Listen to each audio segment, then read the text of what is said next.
Oke, siap. Oke, terima kasih semua. Ya udah sekarang untuk kesempatannya aku persilahkan kepada Kak Nela Neva.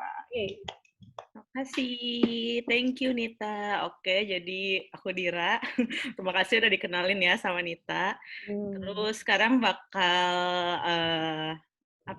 kayak ngenalin tentang kepenulisan, tapi mungkin lebih ke sharing kali ya. Kalau misalnya aku nulis cerita kayak gimana gitu. Terus mungkin kalau ada yang punya pengalaman juga nanti bisa berbagi di sesi tanya jawab. Jadi, nah ini aku udah nyiapin presentasi PowerPoint, terus bakal aku share screen ya. Ini berarti non-stop dulu ya, materi dulu ya, baru tanya jawab. Iya, boleh materi dulu Kak. Oke. Jadi ini judulnya Storycraft, Writing and Publishing Your Book. Terus nanti di sini aku bakal jelasin mulai dari tahap penulisan novel, terus editing dan revisi naskah, terus cara mengajukan naskah penerbit, dan kiat-kiat promosi.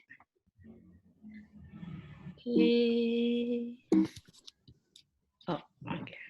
Nah, terus jadi berhubung aku seringnya nulis novel, jadi mungkin bakal ngebahas naskah fiksi dulu ya.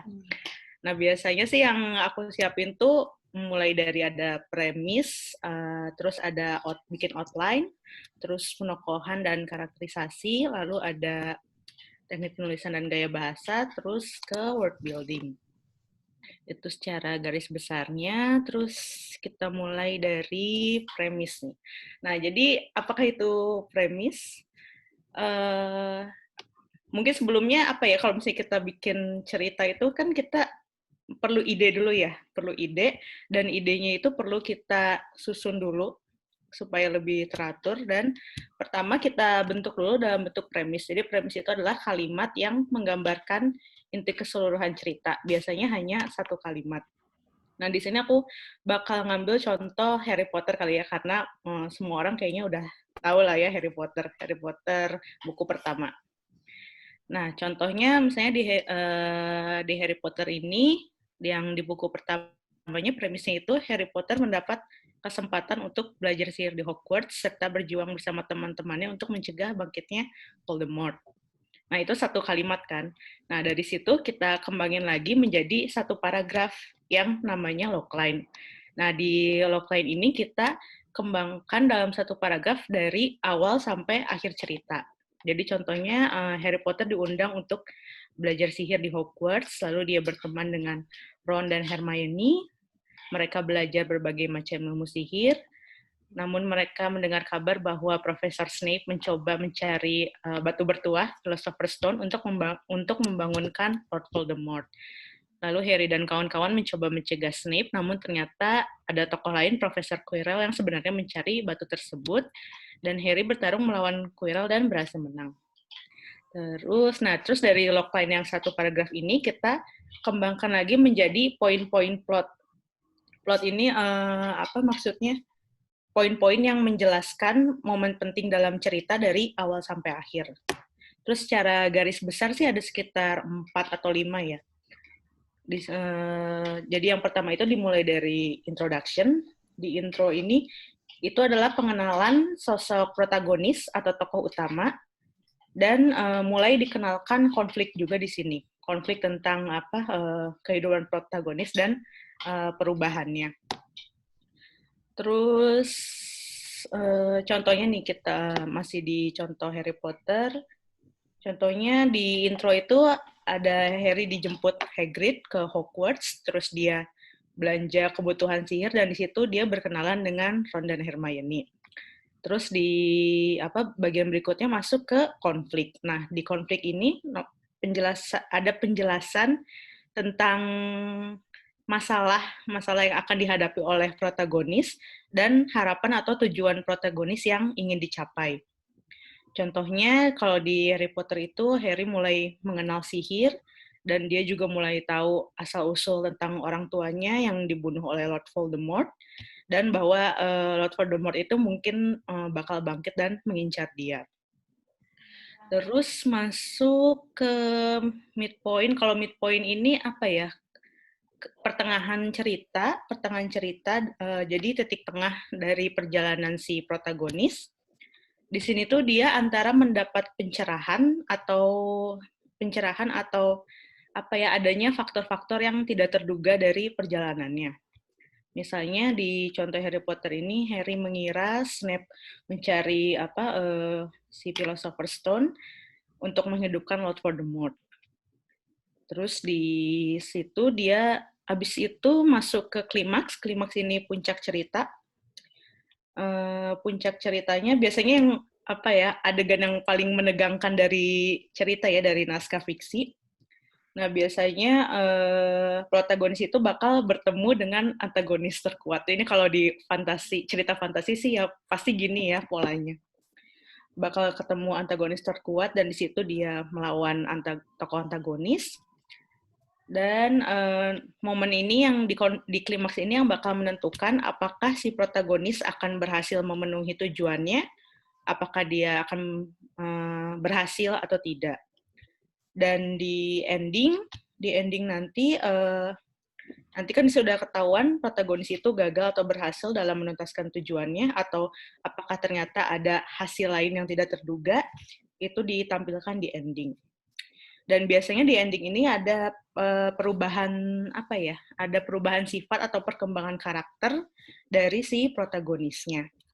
Dan inilah yang bakal bikin ending itu bermakna atau ngasih amanat cerita begitu. Terus kalau yang tadi aku kasih kan itu fantasi ya. Kalau misalnya di cerita kayak romance ya mungkin nggak jauh juga sih ya, kayak gitu ada intro, di situ ada pengenalan tokoh cerita, terus ada konflik, terus ada klimaksnya, dan nanti endingnya kayak gimana. Oke, nah setelah kita menentukan premis dari cerita kita mulai ini aku jelasin dulu ini contohnya aja. Jadi dalam novel itu biasanya ada kayak 3 bagian, ada Act 1, Act 2, Act 3.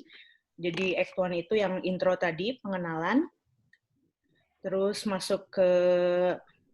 dari transisi dari Act 1 ke Act 2 itu ada mulai pengenalan konflik, terus ada midpoint, dan masuk ke transisi dari Act 2 ke Act 3 itu ada klimaksnya, dan mulai masuk ke ending di Act 3. Jadi bisa dilihat gitu flow-nya biasanya naik ya. Jadi misalnya dari yang pengenalan yang biasa aja atau mungkin yang banyak seneng-senengnya itu biasanya makin mendekati klimaks tuh makin tegang, terus setelah mencapai ending atau penyelesaian konflik itu flow-nya jadi turun. Gitu, terus kita masuk ke outline. Jadi setelah menentukan premis tadi, cuma ini ganti topik ini biar lebih gampang aja, ini pakai kehidupan sehari-hari. Nah, kalau dalam novel itu kan pasti terdiri dari banyak bab ya. Nah, biasanya untuk biar kita mudah nulisnya, tiap bab itu dibikin poin-poin dulu. Misalnya nih di bab 1 ini tentang Nita. Nita bangun kesiangan dan mengalami kesialan sepanjang hari. Namun sepulangnya dia mendapatkan kejutan menyenangkan. Nah, dari situ kita susun menjadi subpoint. Jadi subpoint ini istilahnya kayak adegan-adegan dalam suatu bab. Misalnya yang pertama, Nita bangun kesiangan karena begadang nonton film. Terus ternyata pas berangkat ban sepedanya kempes. Terus lupa mengerjakan tugas kuliah, terus lupa bawa uang waktu mau jajan di konbini, terus kejatuhan kotoran burung. Lalu dia pulang dengan sedih dan merasa sangat sial. Tahu-tahu sampai di depan Apato ada yang menaruh paket gitu berisi coklat gitu. Itu contohnya aja sih. Jadi kita bikin poin-poin dulu dan kita jabarkan menjadi sub-sub poin biar lebih mudah nulisnya. Kalau aku sih biasanya gini sih kalau lagi nulis novel. Jadi kalau misalnya lagi ada ide, ya udah aku bikin dulu poin-poinnya.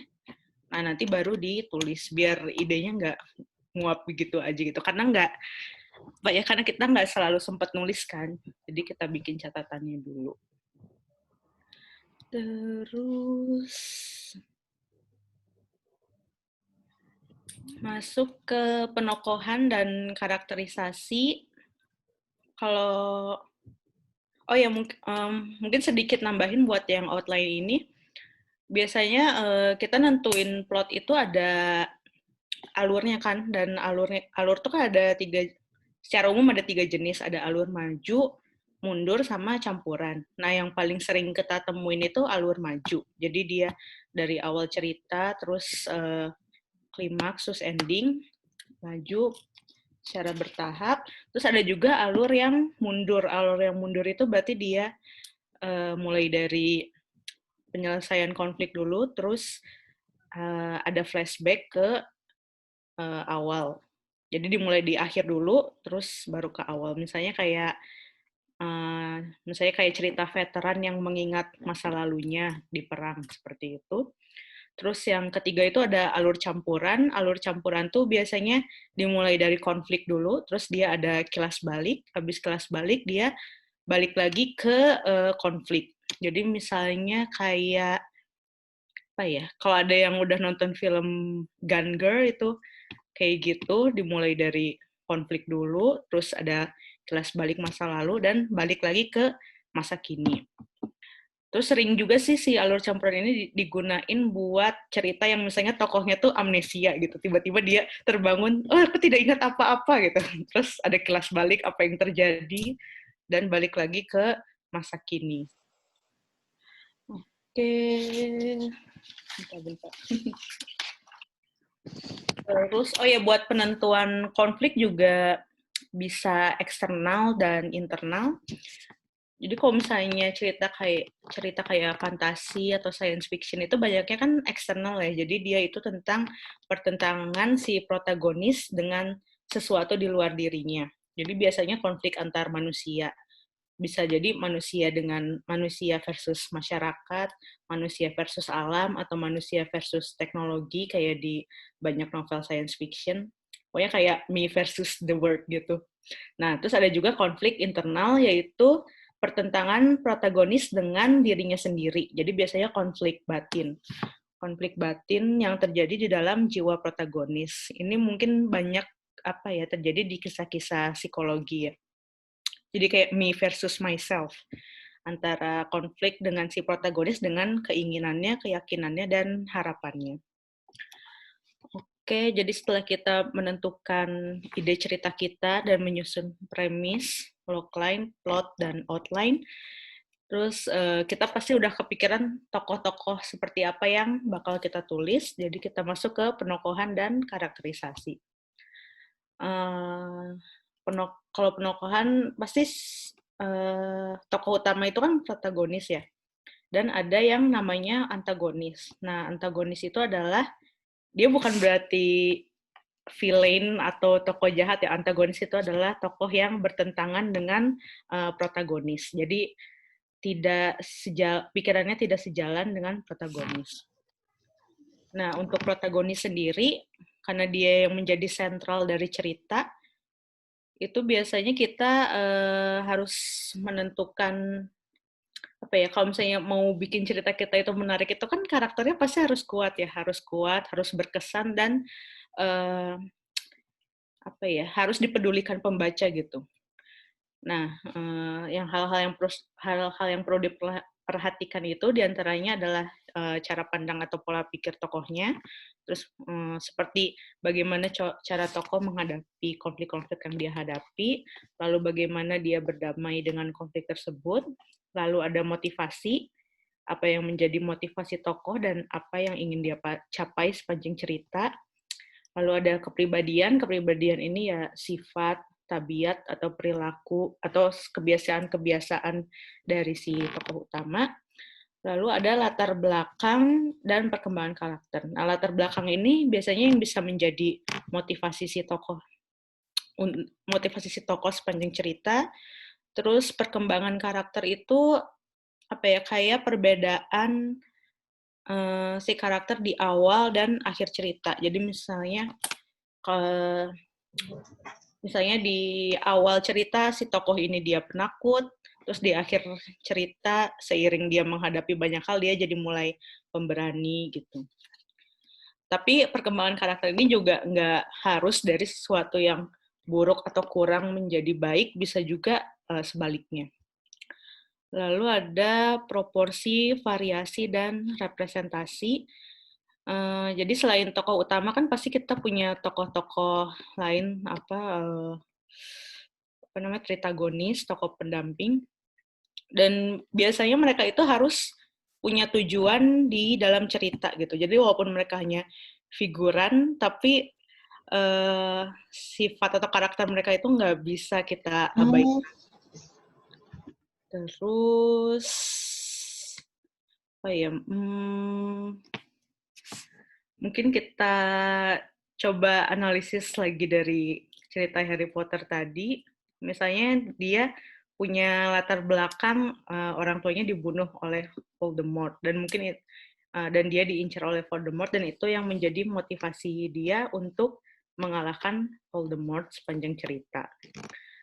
Terus oh ya, tadi aku belum bahas variasi dan representasi. Jadi variasi itu maksudnya tokoh-tokoh yang kita hadirkan dalam cerita itu jangan itu-itu aja gitu, harus beragam. Beragam di sini nggak hanya sifat, tapi juga mungkin dari beragam latar belakangnya, misalnya etnisnya atau hobinya atau fitur khas wajahnya, usia juga. Dan representasi ini mungkin kalau sekarang itu mungkin lagi rame tentang diversity ya, jadi banyak juga kayak mewakili dari ras-ras, tokoh-tokoh dari ras-ras tertentu atau dari agama tertentu gitu, jadi biar nggak itu-itu aja. Oke, terus kalau aku tiap bikin karakter kebetulan karena seringnya bikin fantasi, jadi emang banyak yang harus diperhatiin, dan biasanya aku bikin kayak karakter sheet gini. Jadi karakter sheet itu ada tentang ciri-ciri tokohnya mulai dari nama, usia, terus identitas fisik, misalnya rasnya atau etnisnya, terus kebiasaan baik atau buruknya, terus kekuatannya apa kalau di cerita fantasi, kekuatan senjata, terus informasi keluarganya, misalnya orang tuanya gimana, terus kalau punya kakak adik gimana, terus motivasi internal dan eksternalnya, apa yang mendorong dia untuk mendorong dia dalam mencapai hal yang ingin dia tuju di sepanjang cerita. Terus agama atau kepercayaan juga bisa jadi berpengaruh ke pola pikirnya dan lain sebagainya. Begitu. Terus seringnya itu kalau di buku-buku yang kita baca ada stereotipe karakter tuh misalnya ada karakter yang dibikin terlalu sempurna. Jadi misalnya kayak dia nggak punya kekurangan, terus atau misalnya dia adalah the chosen one, yang terpilih gitu. Itu biasanya mereka tuh digambarkan terlalu perfect gitu ya. Jadi mereka punya kekuatan, terus berani atau apa. Padahal sebetulnya nggak harus seperti itu ya. Justru kalau misalnya kita menampilkan kekurangan dari tokoh tersebut, itu bakal terasa lebih manusiawi dan realistis. Jadi ada sebutannya buat tokoh yang terlalu perfect itu namanya Merisu sama Geristu, itu biasanya terlalu perfect lah karakternya. Itu kalau menurutku itu sebaiknya dihindarin sih, bikin karakter yang lebih manusiawi aja supaya pembaca bisa lebih bersimpati atau bisa lebih relate ke tokohnya.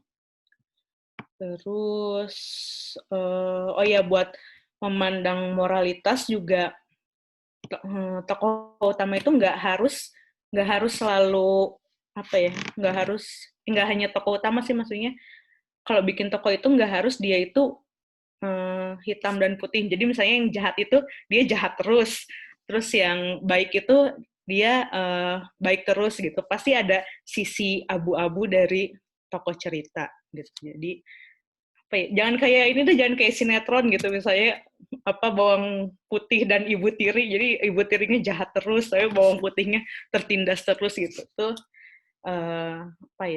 Mungkin itu kalau buat dongeng-dongeng itu bagus ya, tapi kalau misalnya kita ingin bikin cerita yang fresh, ya mungkin sebaiknya itu dihindarin.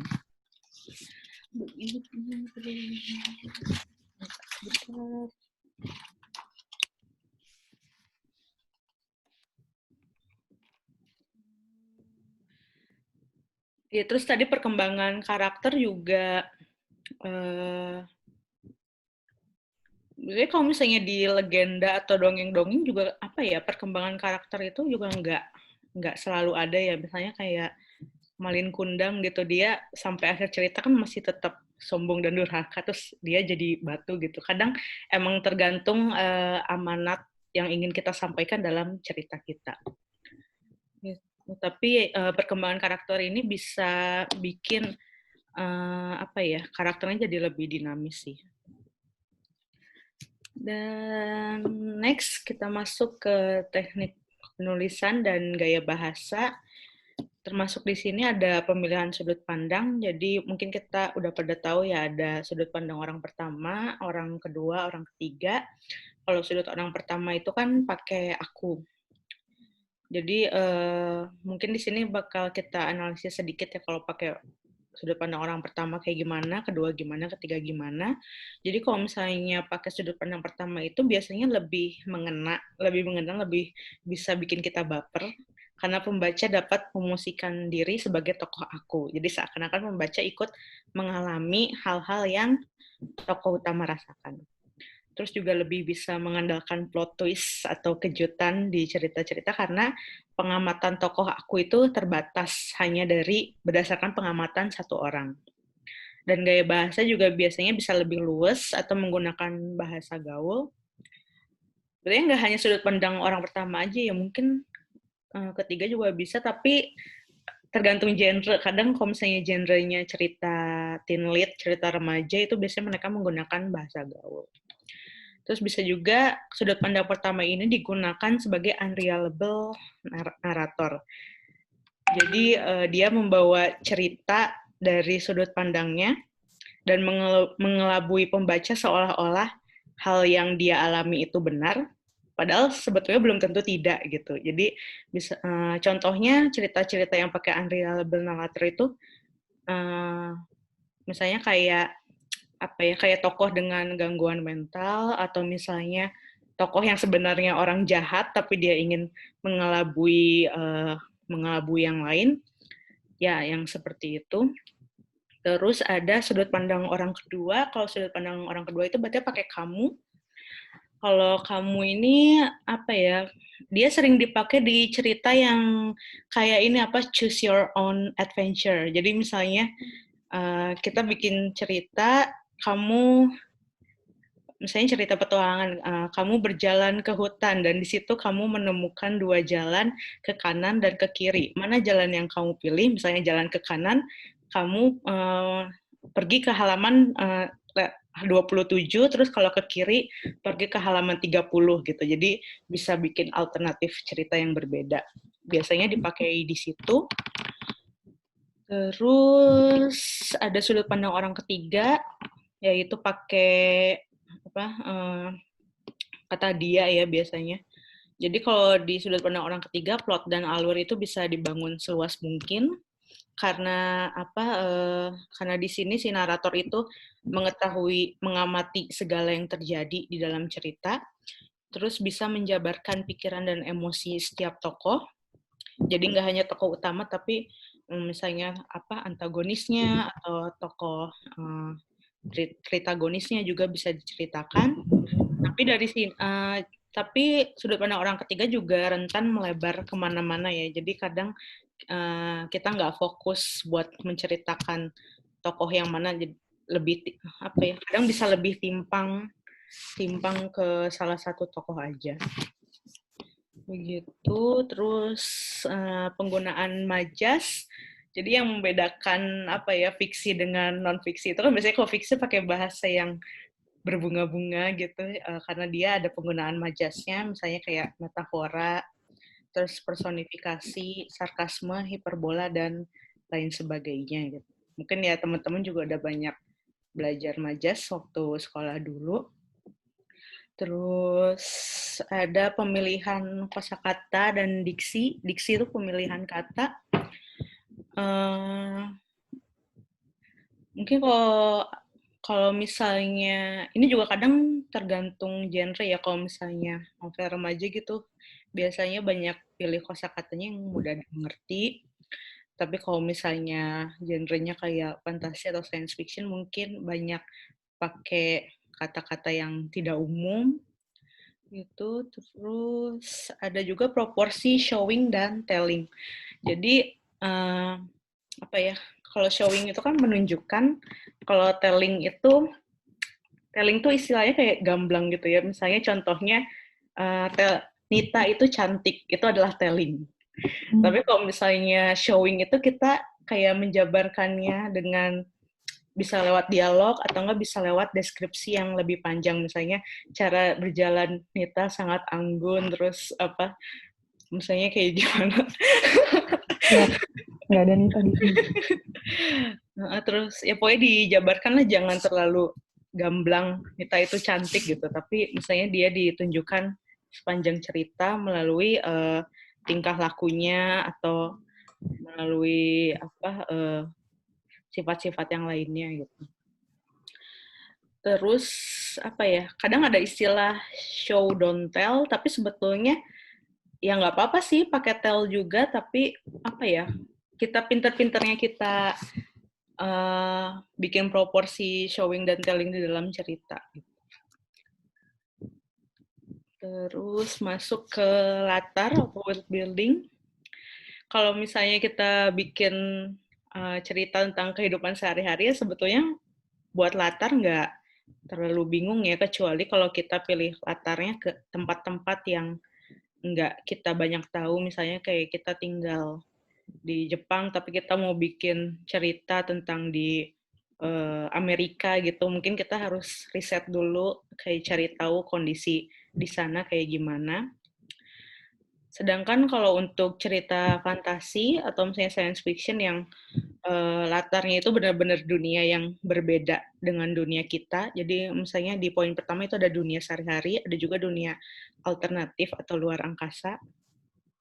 Itu ya itu lebih menantang karena kita berarti harus memikirkan segala aspek di dunia tersebut. Misalnya kalau misalnya dia dunia alternatif atau misalnya dunia lain, dunia di planet lain gitu. Kita harus mikirin kayak benuanya, negara-negaranya, kota-kotanya, terus di sana kalender atau penanggalannya kayak gimana, terus sejarahnya kayak gimana. Harus Dia berimajinasi ya, Kak. beneran harus mengandalkan imajinasi banget. Terus geografinya, iklim, musim, cuaca, daratan, lautan, terus ras-rasnya ada apa aja, bahasa yang digunakan apa, terus budayanya seperti apa, dan sistem politik, sosial, ekonomi, atau hukum yang berlaku, terus teknologinya seperti apa, sistem transportasi seperti apa, dan masih banyak lagi. Ya, jadi lebih menantang, tapi sebetulnya seru sih, karena ini kan memang apa ya, berdasarkan imajinasi kita ya, jadi kita beneran bisa eksplorasi banget kita maunya seperti apa. Terus, oh ya, kalau buat world building ini, kalau pas udah kita tulis di naskah itu, kadang ada juga yang info dumping tuh berarti apa ya, dia tuh eksposisi banget, jadi kayak langsung memberikan info tentang pelataran ini tuh langsung seabrek gitu. Itu sebaiknya sih juga dihindarin ya, kita kayak cicil-cicil aja sepanjang cerita, diselipin ke setiap adegan-adegan, jadi jangan misalnya satu bab itu isinya cuma ngejelasin latar dunianya kayak gimana, itu jangan, tapi ya disisip-sisipin aja seiring perjalanan si tokoh. Begitu. Oke. Nah, tadi itu naskah fiksi, dan sekarang kita masuk ke naskah non-fiksi. Jadi sebenarnya kalau non-fiksi itu, aku jarang nulis non-fiksi ya. Baru sekali nyoba nyusun naskah non-fiksi, yaitu bukunya PPI Kansai, yang judulnya The Power of Dreams. Sebenarnya kadang non-fiksi itu terlihat lebih tidak rumit dari fiksi, padahal ya sebetulnya banyak yang harus diperhatikan juga. Ya kurang lebih sama ya, kita harus menentukan ide, tema, dan konsep naskah, kayak premis di awal tadi. terus menyusun kerangkanya, outline-nya seperti apa. Dan karena non-fiksi ini kita harus menyampaikan informasi dengan faktual, jadi berdasarkan data dan hasil riset atau wawancara. Terus juga teknik penulisannya gimana biar dia bisa dimengerti. Contohnya misalnya kayak buku fiksi populer gitu, buku fiksi populer, buku sains populer. Misalnya kita mau menjelaskan biologi atau mikrobiologi ke masyarakat awam, tapi dengan bahasa yang mudah dimengerti. Karena kalau misalnya kita pakai istilah-istilah yang spesifik, itu biasanya orang yang tidak mempelajari bidang itu pasti akan kebingungan gitu. Terus gimana kita bisa mengolahnya menjadi lebih bisa dimengerti. Kayak contohnya bukunya apa ya, buku apa Jared Diamonds yang Gun, Germs and Steel, terus buku Carl Sagan yang Cosmos. Banyak sih sebetulnya buku sains populer yang sebenarnya dia membicarakan hal yang spesifik keilmuan, tapi dia diolah menjadi bahasa yang mudah dimengerti. Terus tema-tema naskah non-fiksi itu contohnya ada kayak self-help atau motivasi, ini lagi banyak banget ya, lagi booming banget, kayak apa sih itu yang The Subtle Art of Not Giving itu, yang apa kiat bersifat bodo amat itu, atau enggak kayak filosofi teras yang membahas apa tentang stoicism. Terus biasanya kalau self motivasi ini lebih ke arah psikologi ya. Jadi buat kita memotivasi diri sendiri. Terus ada juga kayak jurnal traveling, misalnya orang habis traveling kemana, dia bikin jadi buku, terus biasanya di situ dia masukin kiat-kiat gimana bisa traveling dengan murah. Kadang biasanya ada judulnya itu kan yang misalnya jalan-jalan seminggu ke Jepang hanya dengan 15 juta berapa gitu. Itu juga menarik buat dijadikan buku. Terus ada life skill, contohnya kayak bukunya Marie Kondo. Terus ada tips-tips tuh apa ya, mungkin kayak misalnya tips-tips masak, berkebun juga kadang suka aku lihat bukunya. Terus ada bisnis, misalnya kayak ternak lele atau peluang-peluang bisnis lainnya. Terus ada pengalaman studi atau beasiswa yang kayak aku sebutin tadi, bukunya PPI. Itu juga bisa jadi motivasi buat pembacanya dalam bidang akademik, dan isu-isu sosial dan kekinian. Jadi bisa kayak apa ya, yang isu-isu yang lagi trending kayak misalnya feminisme atau tentang apa hijrah gitu. Itu juga bisa jadi topik yang menarik buat naskah non-fiksi. Nah, terus jadi tadi kita udah ngebahas tahap-tahap nulis naskah. Nah, setelah naskah kita selesai, apa yang harus kita lakukan? Yaitu editing dan revising.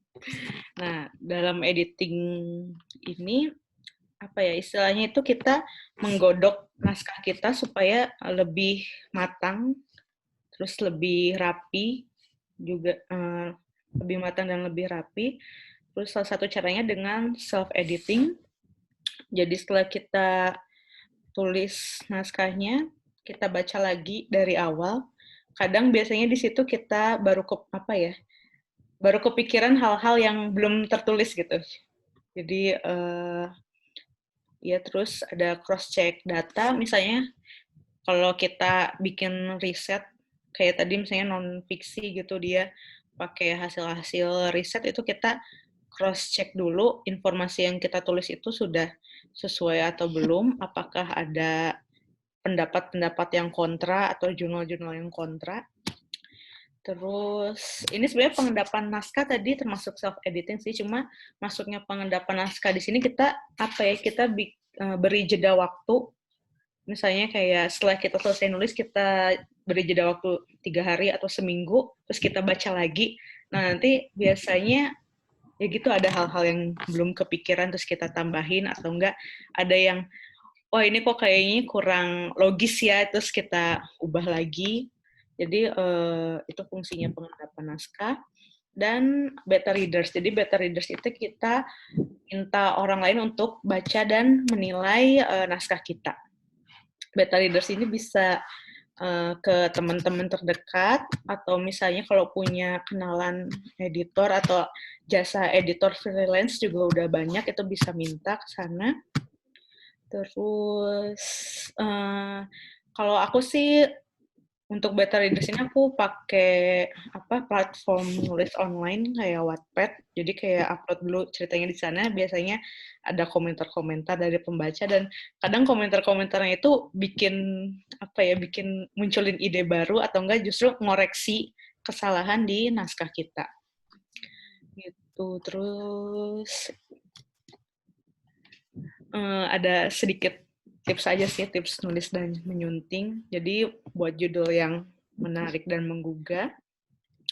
Terus semua adegan dan tokoh itu termasuk figuran harus punya tujuan. Lalu dalam editing itu kadang ketika kita nulis tuh kita ya kayak tadi aku sebutin tadi, info dumping, kita kayak menulis semua yang ingin kita tulis, padahal belum tentu itu penting. Jadi ketika kita mengedit, kita harus mikir apakah kalau adegan itu dihilangkan, akankah mengubah alur cerita.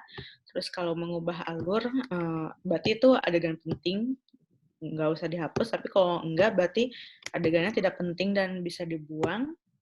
Terus manfaatkan dialog untuk pengembangan karakter dan alur cerita. Jadi dialog itu jangan kosong atau jangan basi-basi aja isinya, tapi bisa jadi konflik-konflik yang penting itu dimasukin ke situ. Terus perbanyak referensi dengan membaca banyak buku, baik itu yang sama atau berbeda dengan genre yang kita tulis. Terus perbanyak latihan nulis, ini bisa juga kita bikin kayak target, harus nulis berapa kata per hari atau per minggu, biar disiplin. Terus masuk ke cara mengajukan naskah ke penerbit. Bentar ya, minum dulu. Boleh, Kak.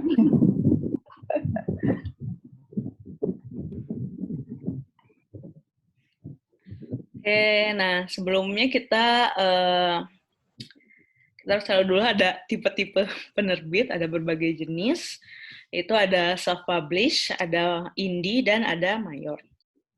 Terus ada perbedaannya ya tiap jenis penerbit ini. Nah, kalau misalnya self-publish itu jadi kayak menerbitkan naskah kita sendiri, itu biasanya nggak ada proses seleksi, terus biaya penerbitannya ditanggung sendiri atau dikeluarkan oleh penulis.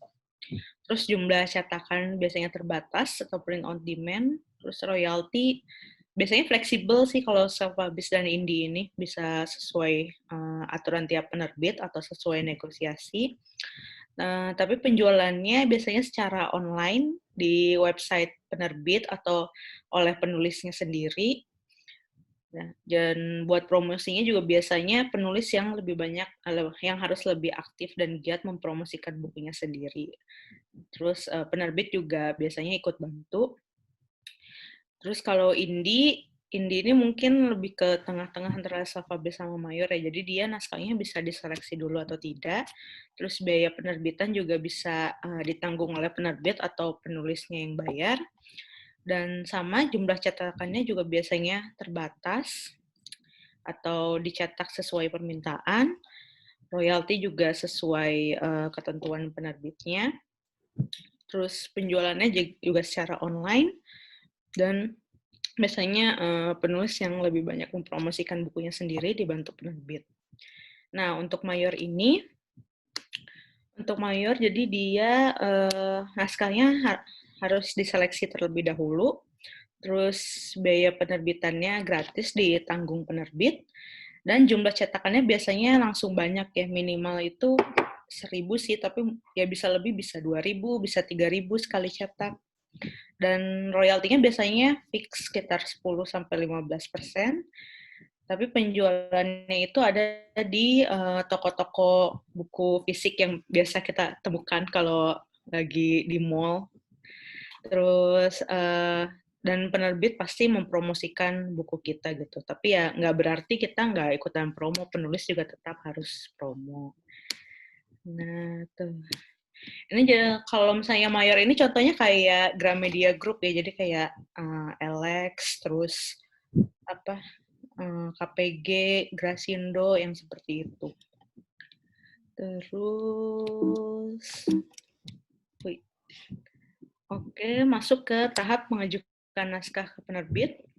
Kalau secara umum ya gini sih, tentukan penerbit yang sesuai dengan genre naskahmu. Jadi misalnya kita mau nerbitin non-fiksi, kita harus cari tahu dulu penerbit apa yang biasanya menerbitkan naskah-naskah yang sejenis naskah kita. Terus pelajari syarat dan ketentuannya. Jadi kadang ada syaratnya ya, misalnya naskahnya itu harus ditulis dalam font apa, terus ukuran font berapa, terus minimal atau maksimal halaman berapa. Terus setelah syarat dan ketentuannya sudah kita sesuaikan, kita kirim naskahnya ke penerbit. Biasanya, kalau sekarang udah jarang ya kalau ngirim naskahnya itu secara hard copy, itu udah jarang banget. Pasti sekarang udah lewat email. Dan tunggu konfirmasi dari penerbit. Nah, ini juga tiap-tiap penerbit beda ya. Biasa kalau buat mayor itu kadang bisa 2-3 bulan atau lebih untuk nunggu keputusan diterima atau tidaknya. Tapi kalau buat indie mungkin bisa lebih cepat. Nah, untuk kalau misalnya terbit kan mungkin pasti kita pengennya mayor dong ya, karena dia bisa tersedia di toko-toko buku. Nah, tapi ya kalau misalnya mau mayor ini ya harus sabar, karena biasanya nunggu konfirmasinya lama ya, berbulan-bulan. Aku waktu itu pernah nunggunya sampai setengah tahun lebih, itu baru ada keputusan dia terbit atau enggaknya. Nah, terus perlu diperhatikan juga kalau ngirim naskah ke penerbit mayor itu satu persatu. Jadi misalnya kita lagi ngirim ke penerbit A, kita tunggu dulu keputusan dari penerbit A, baru ngirim ke penerbit B. Jadi jangan kirim sekaligus ke penerbit A dan ke penerbit B, karena kalau ternyata sama-sama diterima bisa berabe. Nah, terus tapi sekarang kalau buat Gramedia Group itu ada sistem terintegrasinya buat submit naskah di website, kalau nggak salah dps.gramedia.co.id ya. Jadi di situ kita bisa kirim sekaligus ke 6 penerbit Gramedia dan sesuai prioritas. Misalnya prioritas pertama kita pilih penerbit A, terus prioritas kedua pilih penerbit B sampai 6 penerbit. Itu kita bisa ngirim sekaligus. Begitu.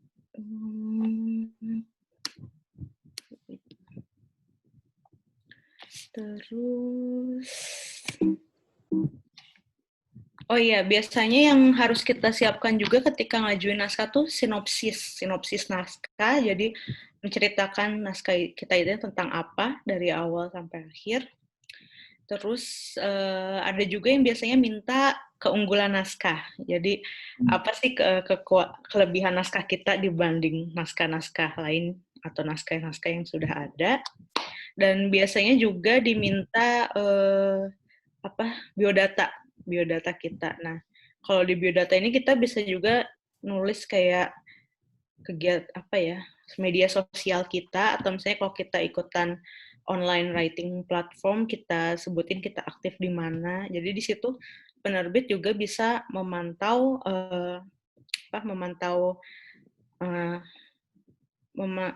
istilahnya kayak buat tahu naskah kita tuh punya target pembaca atau enggak gitu. Makanya sekarang ini kan lagi marak ya nerbitin naskah dari online writing platform, karena biasanya di situ penulis itu udah punya banyak pembaca. Jadi biasanya kalau misalnya udah semakin banyak pembaca, peluang diterimanya semakin tinggi. Begitu. Terus untuk jadi setelah naskah kita siap dibukukan, terus siap dijual, apa yang harus dilakukan yaitu promosi dan branding. Jadi untuk promosi dari diri kitanya sendiri, kita bisa mulai dari online writing platform ya. Jadi dengan ikut, misalnya kita upload naskah kita dulu di situs-situs kepenulisan kayak Storyal, Wattpad atau blog kita atau di Gramedia Writing Project. Di sini sering ada lomba-lomba penulisan juga ya. Biasanya kalau misalnya menang gitu ada kesempatan diterbitkan. Dan sekarang juga makin banyak online writing platform kayak ya Quiku atau Cabaca kayak gitu yang menyediakan royalti buat penulisnya. Jadi kayak kita tekan kontrak dengan website tersebut dan kita bisa dapat royalti tiap royalti dari naskah dari cerita kita yang dibaca di situ. Terus juga sebaiknya punya akun media sosial kayak Instagram, Twitter, dan sebagainya. Terus ikutan komunitas atau grup kepenulisan. Ini biasanya ya kalau kita ikutan online writing platform ini banyak grup-grup juga ya yang dibuat, yang anggotanya juga berasal dari situ. Nah, di situ tuh biasanya kita banyak sharing tentang kepenulisan, terus juga misalnya curhat tentang nulis atau enggak bagi-bagi info tentang event-event nulis, lomba, atau cara ngajuin naskah. Dan kalau ada kesulitan nulis atau misalnya lagi writer's block juga bisa didiskusiin di sana gitu. Kayak ya bisa juga sih buat numbuhin motivasi, tapi jangan keseringan juga kita nongkrong di grup tapi ternyata nulisnya nggak dilakukan gitu. Nah, terus ada partners atau reviewers. Jadi ketika buku kita udah cetak, kita bisa minta ke reviewers ini untuk mengulas buku kita. Ada yang kalau di Instagram dia ada istilahnya namanya bookstagrammers. Terus kalau di YouTube juga ada namanya booktubers. Terus di blog orang-orang. Dan di Goodreads, jadi Goodreads ini kayak media sosial buku-buku ya. Jadi misalnya kita udah selesai baca buku tertentu, kita kasih rating di Goodreads ini, rating dan review. Terus bisa juga kita bikin giveaway. Jadi misalnya kita ngasih buku kita secara gratis ke orang lain. Dan biasanya pemenangnya itu nanti mereview buku kita. Atau kalau misalnya memungkinkan kita bisa minta testimoni penulis lain yang sudah terkenal gitu. Tapi untuk testimoni penulis lain ini, dulu waktu pertama banget aku nerbitin buku pernah nyoba sih, tapi ya ternyata susah. Kadang kalau misalnya kita penulis maaf loh kok sorry.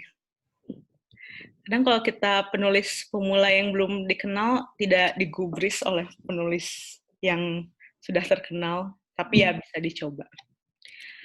Terus, ya begitu sekian yang dapat saya sampaikan. Ini ada referensinya. Terima kasih sudah memperhatikan. Luar biasa banget nih Kak Dira. Makasih banyak ya Kak untuk materinya tadi. Nah mungkin Kak Dira nih kan yang dikenal juga dengan Kak Nela Neva ini udah nerbitin beberapa buku ya Kak ya. Sampai saat ini. Yang aku udah baca sih baru 4. Baru 4. Udah 4. Oh ya udah 4 maksudnya. Nah mungkin dari 4 itu bisa di-share dulu kali Kak, kayak gimana sih dulu ceritanya, maksudnya dari awal Kakak, kalau Kakak nih dulu sempat dari Wattpad dulu kan ya? Iya, dari mulai kapan tuh Kak? Akhir 2015 mungkin. Akhir 2015 tuh baru banget mulai buka akun Wattpad. Bikinnya sih kayaknya udah dari awal 2015, tapi kayak mulai upload naskah tuh akhir 2015 gitu. Oke, terus berarti sampai sekarang udah berapa nih Kak followers Wattpad-nya nih? Aduh. 13.900-an. Luar biasa. Ya, tapi sebetulnya masih banyak artis-artis Wattpad yang followersnya lebih fantastis jumlahnya. Oke. Nah, berarti dulu mulainya dari Wattpad. Terus habis itu mungkin bisa cerita sedikit gimana pengalaman Kakak pas pertama banget yang bisa publish bentuk cetaknya itu, buku apa, terus gimana cerita singkatnya, mungkin suka dukanya waktu itu. Ya, itu jadi perjalanan panjang ya. Waduh, Jadi flashback juga nih. gimana tuh? Eh, ya, jadi kan mulai naskah pertama tuh selesainya tahun 2016 ya. 2016, habis itu mulai aku ajuin ke penerbit. Tapi karena waktu itu nggak pede ya kalau maksudnya kayak hopeless lah kalau langsung ke mayor gitu. Jadi aku coba dulu dari jalur indie. Di jalur indie itu diseleksi, terus biaya penerbitannya ditanggung sama penerbitnya. Namanya waktu itu Inner Child Publisher. Nah, terus mulai terbit tuh sebentar. 2017 April kalau salah, 2017 April. Jadi diterima naskahnya Oktober 2016, tapi itu yang diterbitin dari Tri dulu, Oktober 2016, dan cetak jadi bukunya sekitar April 2017. Nah, itu juga mulainya dari sistem crowdfunding, jadi ya pokoknya semacam pre-order gitu. Nah, alhamdulillah dari situ ternyata respon pembaca bagus-bagus gitu, dan pembelinya cukup banyak. Terus, dan promosinya waktu itu juga lumayan gencar ya, jadi waktu itu aku sempat ikut event juga dari Goodreads Indonesia. Dari Goodreads atau dari mana, di situ pokoknya ikut event, ngenalin buku aku. Terus di Wattpad juga masih sambil lanjut nulis yang naskah-naskah berikutnya. Nah, terus setelah itu aku ajuin ke salah satu penerbit mayor dan diterima, terus terbit mayor akhir tahun 2017 kalau nggak salah. Nah, itu mulai masuk toko buku fisik. Ini yang dari Trinya, Kak. Jadi Nah, maksudnya judul yang sama sempat publish di Indie, terus begitu terus respon baik itu dinaikin ke mayor gitu ya iya, berarti. Oh, gitu. oke oke oke. Nah, tapi ya itu juga aku banyak promosi sih. Jadi kayak yang tadi aku sebutin, aku kayak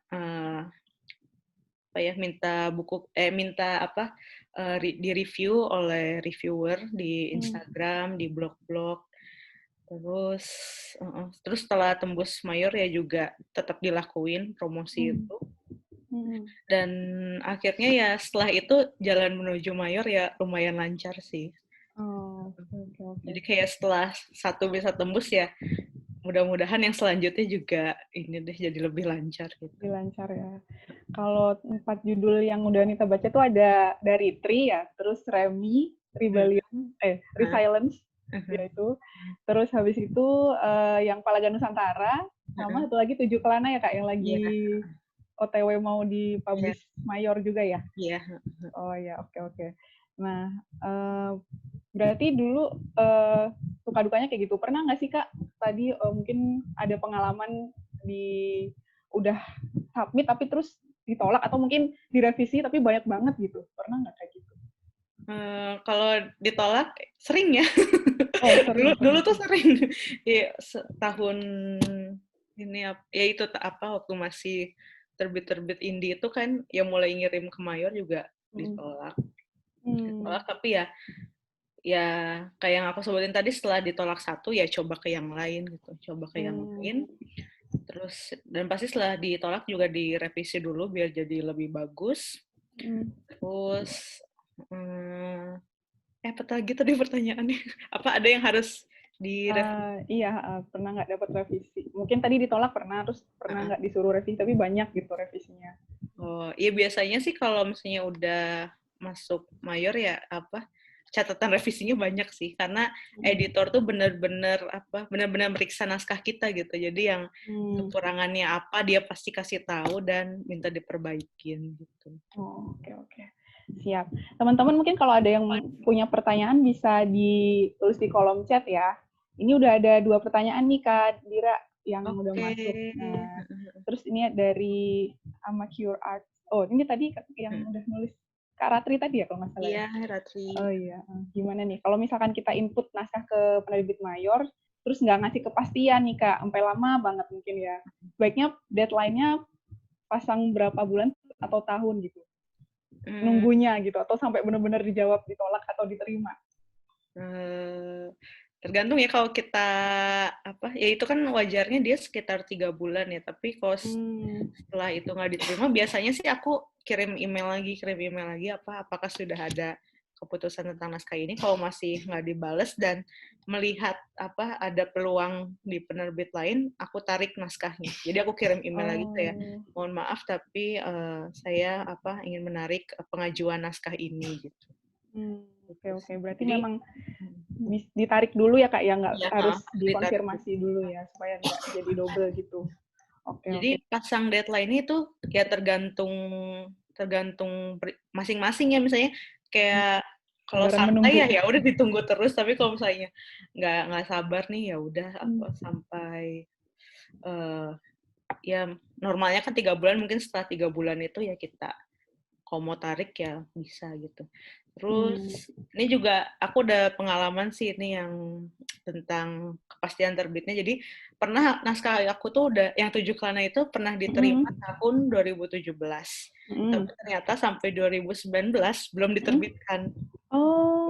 Jadi akhirnya aku tarik dan ajukan ke penerbit lain. Gitu.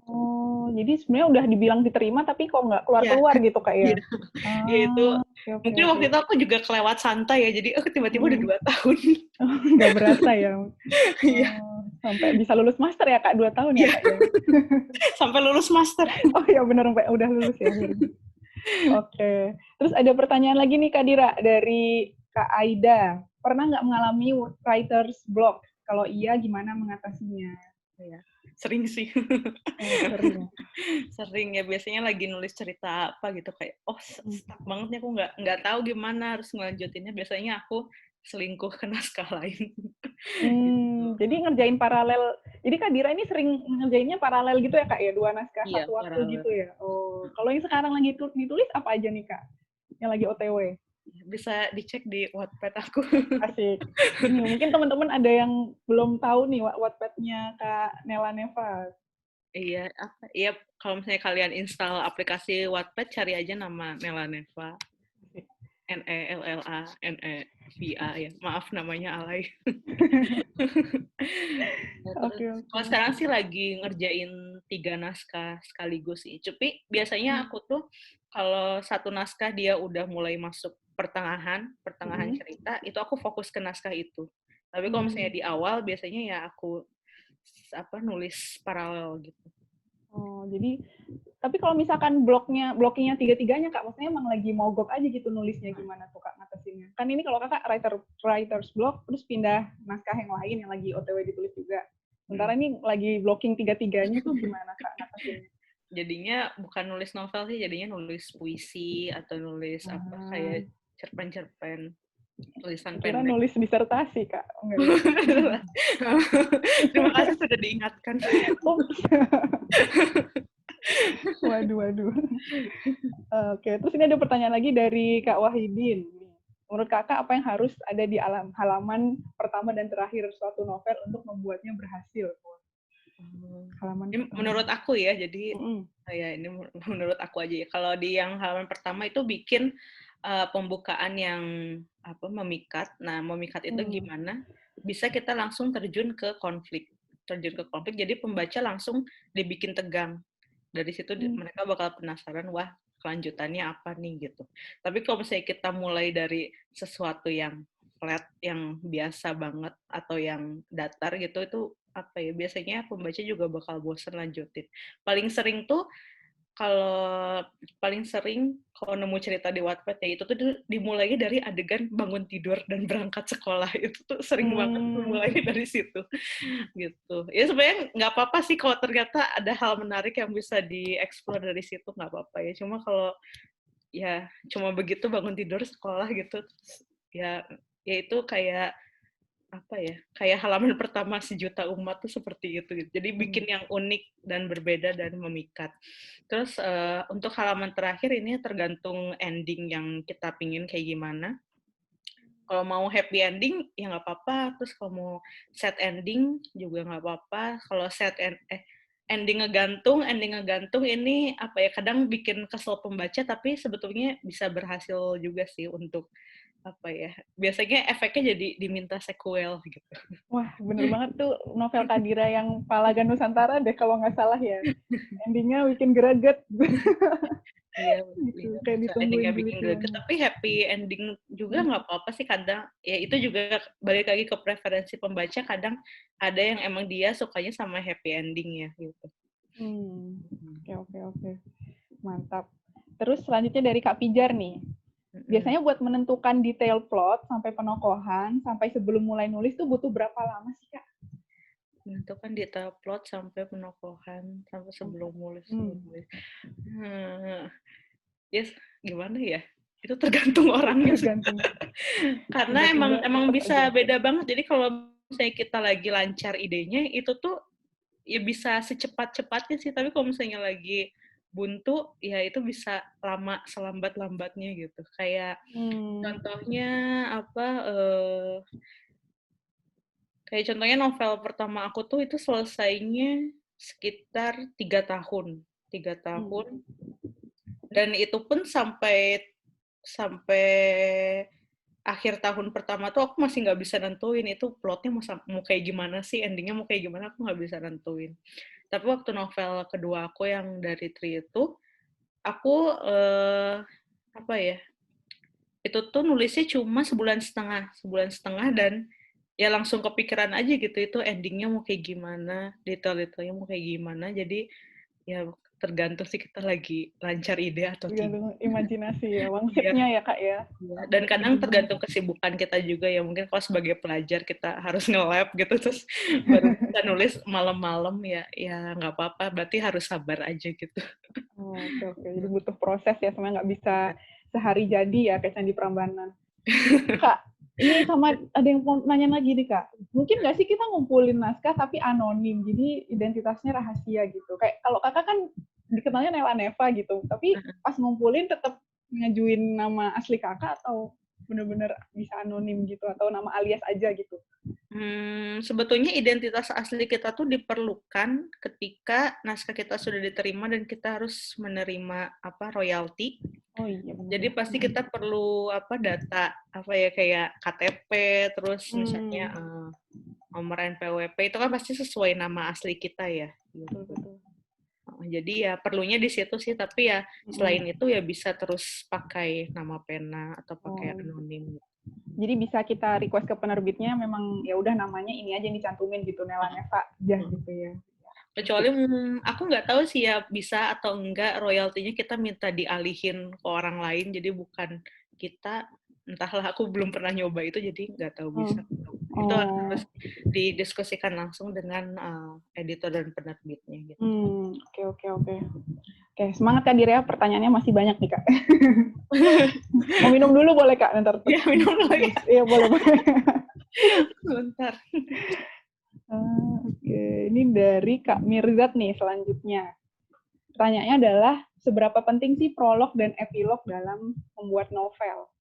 Oh iya, iya tadi itu mirip sama yang ini ya pertanyaan halaman pertama dan terakhir, jadi itu bisa jadi penting banget.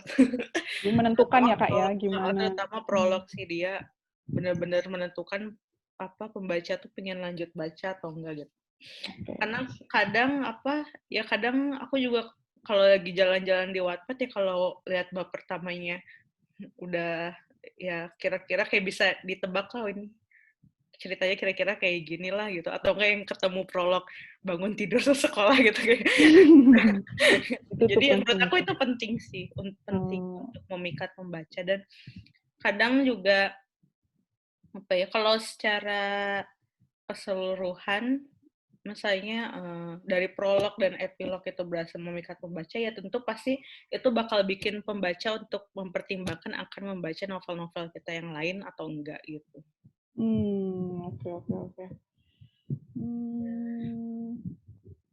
Oke, nah terus pertanyaan selanjutnya nih, Kakak kan sekarang selain novelis kondang, ya udah ada 4 buku terbit, ada beberapa yang lagi OTW online juga researcher juga nih Kak kan, sibuk nge-lab, terus bikin disertasi. Nah, gimana sih Kak cara membagi waktu untuk menulis dan kegiatan lainnya?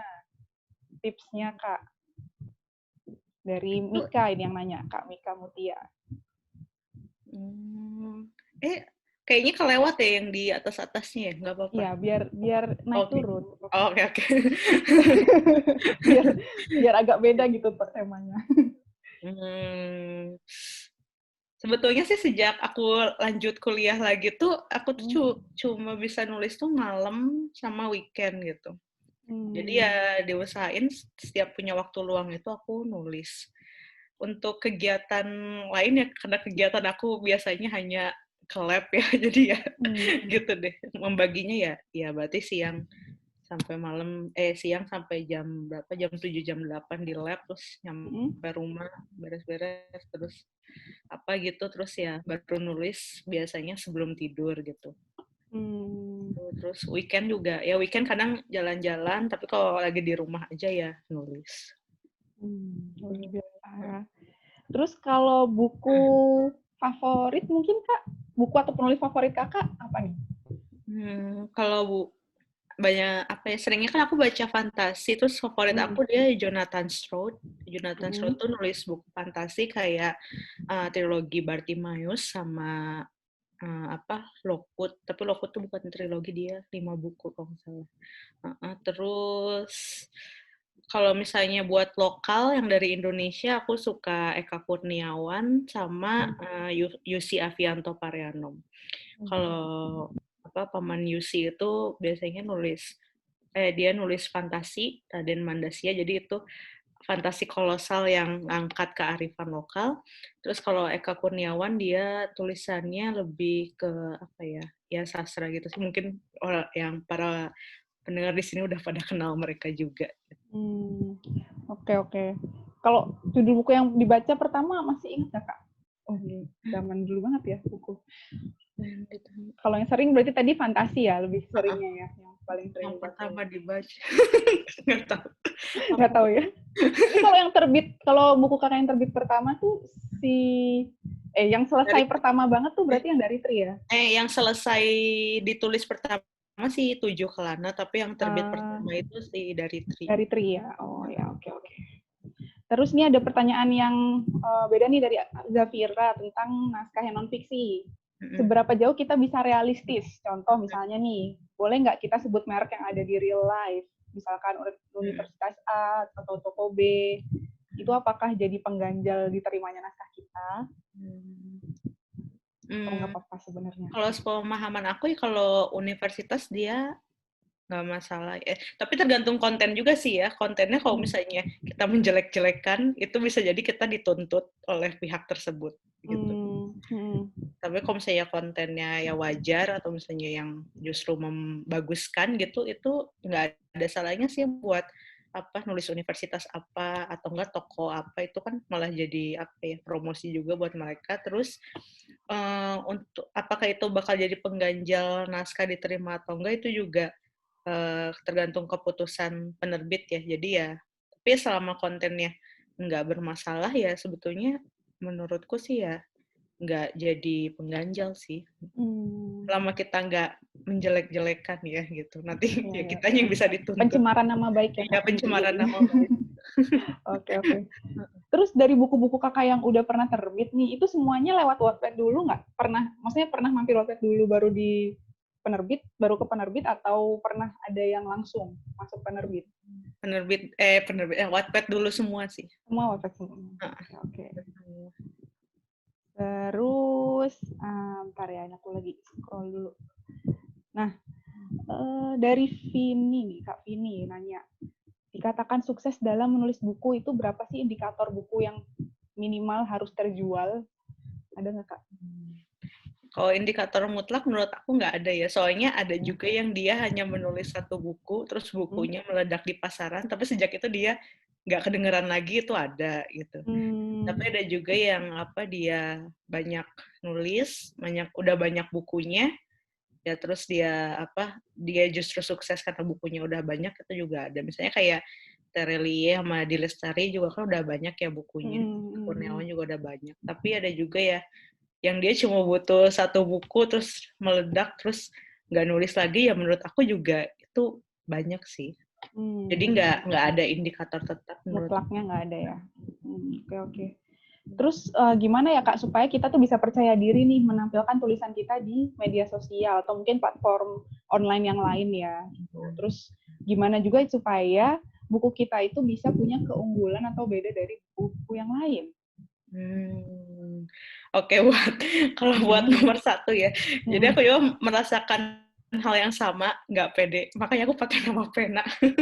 Gitu. Kalau saya ini latar belakang terjadinya kalau saya belum pede ya cobalah pakai nama pena dulu, tapi kalau misalnya pede ya nggak apa-apa langsung pakai nama asli. Terus ya itu tergantung pilihan kamu maunya kayak gimana, dan ya pede itu penting sih, nggak pakai nama pena gitu, karena balik lagi ke tujuan kita mau nulis itu buat apa, apakah emang hanya untuk disimpan untuk diri sendiri, apakah untuk ingin dibaca orang lain. Kalau misalnya ingin dibaca orang lain, ya berarti kita harus pede tulisan kita dibaca oleh orang lain. Karena jangan takut dengan kekurangan, karena pasti kita bakal berkembang. Nggak ada yang instan, overnight, kita langsung jago gitu. Kecuali kayak bikin candi Prambanan itu. Ya, benar. Tapi aman nggak sih Kak? Ini ada yang nanya soal keamanan naskah kita. Kalau misalkan kirim ke penerbit, mungkin nggak sih diambil atau diakui sama orang gitu kalau ke penerbit ya? Mungkin kalau yang mayor mungkin less likely kali ya Kak ya. Tapi kalau yang kalau mayor sih udah kredibel ya, jadi ya less likely dia bakal disalahgunakan.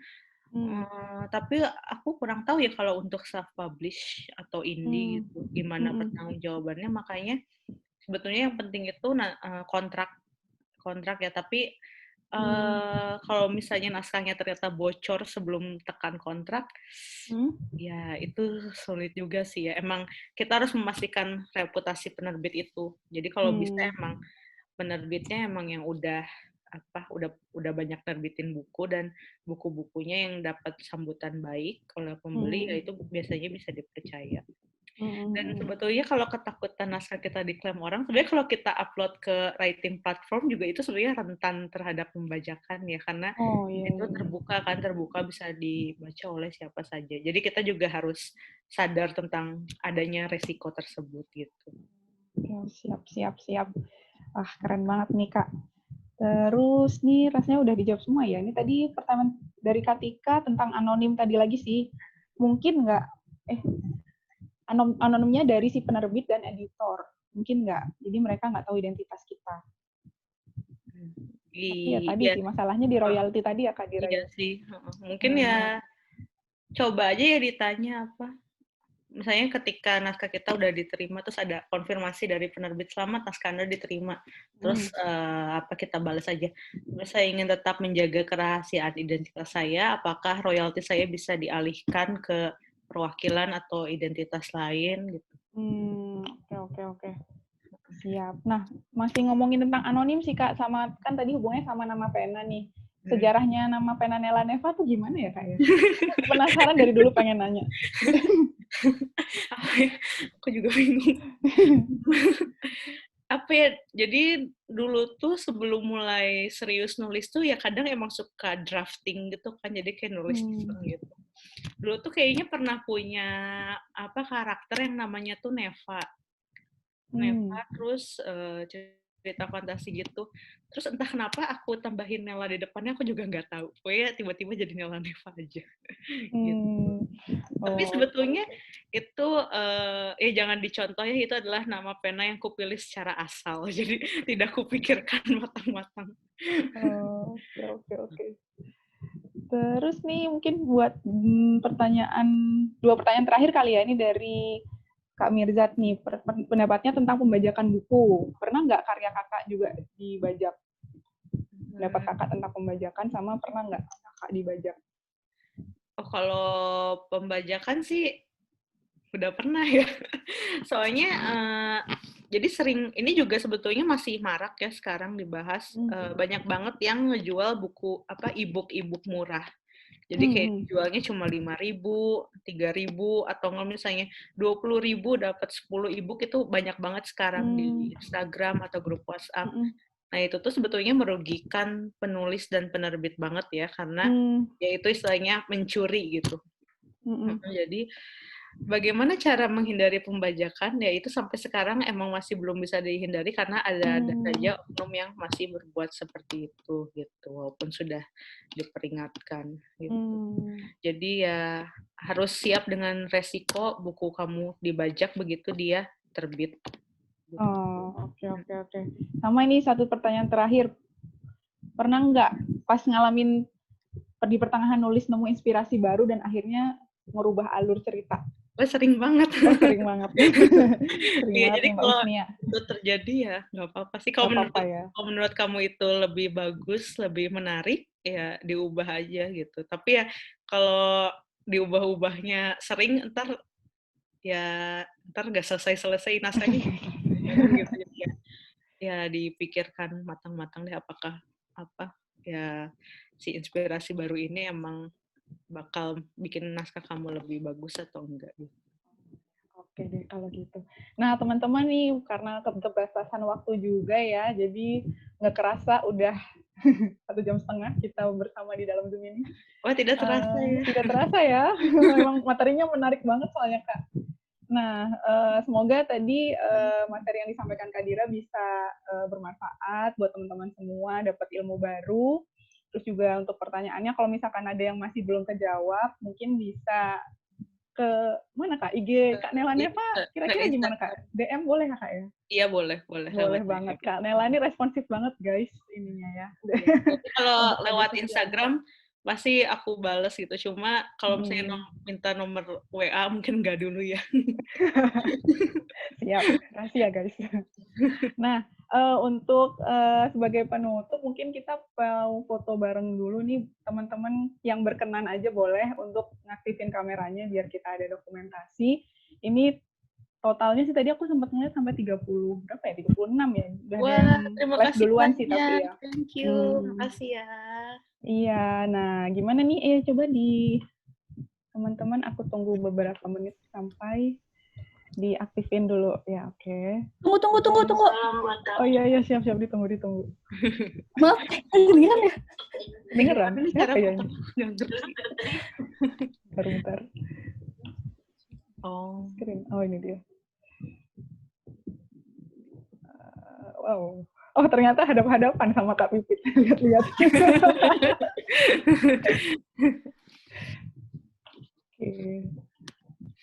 Oke, aku screenshot dulu ya sekali. 1, 2, 3. Balik. 1, 2, 3. Sebentar. Tahan teman-teman. Aku harus pasta ini dulu ke suatu tempat ya. Nggak apa, belum dihitung lagi kok. Coba dulu. Nah, ini terus habis gitu next-nya adalah ini cara next. Oh ini dia. Oke, full screen. Nah, sekarang kita foto lagi. 1, 2, 1, 2, 3. Senyum. Yeay. Jadi harus 2 kali. Coba sekali lagi aku pastiin lagi ya. 1, 2, 3. Lagi. Maaf. Sekali lagi. 1, 2, 3. Nah, oke. Makasih banyak ya semuanya udah meluangkan waktunya. Mohon maaf kalau ada kesalahan atau kata-kata yang kurang berkenan. Terus terima kasih buat semua pertanyaannya. Maaf kalau masih ada yang belum dijawab, hubungin Instagram aku aja ya. Siap, Kak Nela. Kok jadi Kak Nela sih aku panggilnya? Kak Dira. Ya udah kalau gitu, makasih banyak buat teman-teman yang udah join di kelas minat bakat PPI Osaka Nara. Ini dari Jepang ada, dari Indonesia ada, mungkin kalau dari negara lain ada juga atau enggak ya. Mungkin nantikan ya kelas minat bakat PPI yang selanjutnya. Terus saya sebagai host juga mau mohon maaf kalau ada salah kata, mungkin nanti tadi ada yang kelewat atau gimana. Semoga semuanya sehat terus. Jangan lupa di masa pandemi tetap jaga jarak, cuci tangan, pakai masker, dan nggak usah kemana-mana kalau nggak penting. Oke? Ya udah, kalau gitu sampai jumpa lagi dalam kesempatan. Assalamualaikum. Salam. Siap dok, ini apa? Dadah. Sukare Dira. Sukare sama des. Terima kasih ya. Sukare, Thank you. Makasih, Mbak. Terima kasih, Davi. Ya udah. Makasih Dira, sekali sama Desta. Terima kasih, Karini. Thank you. Nanti ditunggu masuk di podcast ini ya, Abe sama Umi. Abe? Siap. Undang aku ya di guest